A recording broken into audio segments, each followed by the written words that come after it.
Welcome back to The Explainer. If you're here, you already know the emotional gut punch that is Khaled Hussaini's masterpiece, The Kite Runner. It's a story that stays with you forever. But today, we're going to put on our literary scholar hats. We aren't just here to recap the plot. We want to look really closely at how Hussaini uses these brilliant, constantly evolving symbols to map out the devastating landscape of internal guilt, cowardice, and the desperate search for redemption between Amir and Hassan. Okay, let's just dive right into it. We absolutely have to start with this line. For you, 1,000 times over. It's just a simple sentence, right? But man, the emotional weight it carries is staggering. It's this tragic echo of pure, unwavering, and ultimately exploited loyalty spoken by Hassan. When he first says it, it's just innocent devotion. But as we're going to see, it becomes this haunting reminder of exactly what Amir destroys. And that brings up the central question we really want to unpack today. How can a single moment of cowardice in childhood dictate the entire trajectory of an adult's life?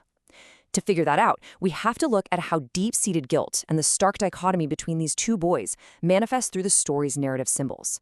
Because for Amir, guilt isn't just a fleeting feeling. It becomes a physical, inescapable presence in his everyday life.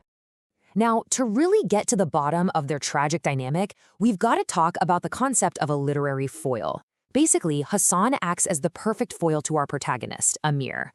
What that means is Hassan's absolute, unwavering purity is exactly what magnifies Amir's overwhelming guilt and his cowardice. You really can't see how dark Amir's shadows are until you place them right next to Hassan's brilliant light. Moving into Section 1, a study in contrasts. Think about how stark this dichotomy actually is. You have Amir, a wealthy Pashtun, highly literate, desperately craving approval from his imposing father, Baba, but fundamentally cowardly.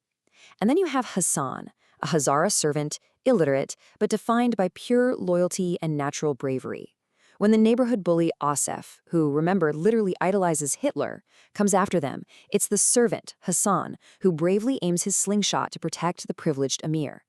Amir's privilege is totally overshadowed by his fear, while Hassan's subjugated class is elevated by his courage. The crazy thing is, they grew up in the exact same household in Kabul, yet they were literally worlds apart.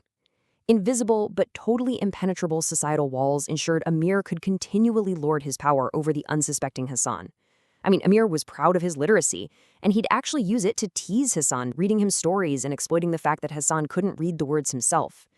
The system was completely rigged for Amir to hold the power, even though he clearly lacked the moral strength to actually deserve it. Okay, Section 2. The Kite. Triumph and Betrayal. You've probably noticed that the meaning of the kite isn't static. It completely shifts gears throughout the story.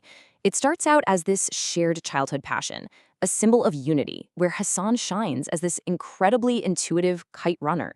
He instinctively knows exactly where a falling kite is going to land. But then it morphs into the horrific winter of 1975, where it becomes a symbol of the ultimate betrayal.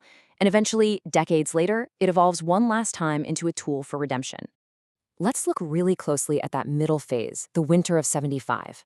The tragedy absolutely peaks when Amir wins the massive kite tournament. He finally has the one prize that will win his father's affection. But when he goes to find Hassan, who ran the final kite for him, he finds Asef trapping Hassan in an alley. And Amir does absolutely nothing. He just watches as Asef rapes his loyal friend. Amir chooses his newfound glory, his blue kite, and runs from his own cowardice. And later, when Hassan returns bleeding, Amir just pretends he doesn't know a thing. It brings up a really uncomfortable truth about human nature, doesn't it? Have you ever resented someone simply because their moral superiority exposed your own deepest flaws? Because after the betrayal, Amir doesn't seek Hassan's forgiveness. Actually, he completely avoids him. He just cannot bear the reflection of his own sin in Hassan's loyal, forgiving eyes. Hassan basically becomes a walking mirror of Amir's cowardice, and Amir decides he'd rather shatter the mirror than look at his own reflection. Which leads us straight into Section 3, the pomegranate, bleeding guilt. That pomegranate tree on the hill used to be their childhood sanctuary, but post-betrayal, when Amir takes Hassan back there, we witness this disturbing emotional meltdown. Amir starts violently pelting Hassan with pomegranates. Why? Well, three things are happening here. First, Amir is desperately begging for physical punishment. He wants Hassan to hit him back to relieve that agonizing internal guilt. Second, he's still too much of a coward to actually confess his betrayal out loud. He wants the punishment without admitting the crime. And third, his frustration totally boils over because of Hassan's unbroken loyalty. And this moment is just brilliant. By punishing himself rather than striking back, Hassan completely denies Amir the absolution he's craving. Hassan literally takes a pomegranate, crushes it against his own forehead, and asks, "Are you satisfied?" By refusing to hit Amir, he forces Amir to just sit with his guilt. It proves Hassan's loyalty is completely indestructible, which ironically pushes Amir to escalate his betrayal even further, just to escape the pressure. So, to finally rid himself of his walking conscience, Amir does the unthinkable. He frames Hassan for stealing a birthday wristwatch, and Hassan, loyal to the very bitter end, falsely confesses to protect Amir's reputation one last time. This launches them on totally divergent paths. Amir eventually escapes the Soviet invasion, finds a fresh start in California, and lives in relative privilege. Meanwhile, Hassan stays in war-torn Afghanistan, eventually facing a brutal murder by the Taliban simply for refusing to give up Baba's house. All right, let's head into our final section. Section 4, the search for redemption. Because, let's face it, you can't outrun guilt forever, not even by moving across the globe. In 2001, Amir gets a phone call from Baba's old friend Rahim Khan, and Rahim Khan utters the phrase that absolutely shatters Amir's comfortable Californian life. There is a way to be good again. It's an invitation, sure, but it's really a command. It offers a terrifying but totally necessary path to atonement. To actually find this peace, Amir literally has to walk through fire. First, he gets hit with a devastating family secret. Hassan wasn't just a servant, he was his illegitimate half-brother.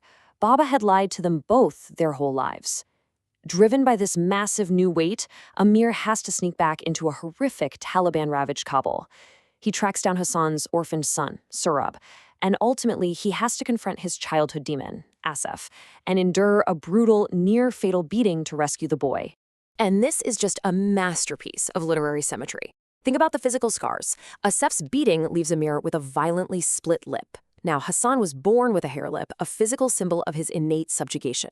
Amir's split lip, though, is earned in bloody battle. It's a symbol of brutal penance. By literally branding Amir with the very same scar his half-brother was born with, the narrative finally, physically unites them in blood and suffering. When Amir's lip is split open, he actually laughs. For the first time since the winter of '75, he feels at peace. Now, getting Surab to America isn't some magic fix. By 2002, the kid is deeply traumatized and completely silent. But it only takes one thing to signal that redemption is actually possible. One single fleeting smile from Surab during a rainy kite-flying picnic in a California park. It's a tiny, almost microscopic shift, but after so much darkness, that one smile is a massive beacon of hope. And then the narrative comes completely full circle. Amir cuts the green kite for Surab. When the boy looks at him, Amir offers to run the fallen kite. As he runs, he shouts back the exact words his loyal brother once offered him, "For you, 1,000 times over." It signifies a complete, incredibly hard-won role reversal. The master has become the servant. The coward has finally learned to serve with bravery and love. So as we wrap up this explainer, I really want you to ponder this final thought. Looking at Amir's incredible, painful journey, can cowardice ever be permanently erased from our souls, or is it only ever balanced out by our future acts of bravery? It's a heavy question about the indelible nature of our past mistakes and the immense, sometimes physical cost of making things right. Thank you so much for exploring this profound story with me today. Keep asking those hard questions.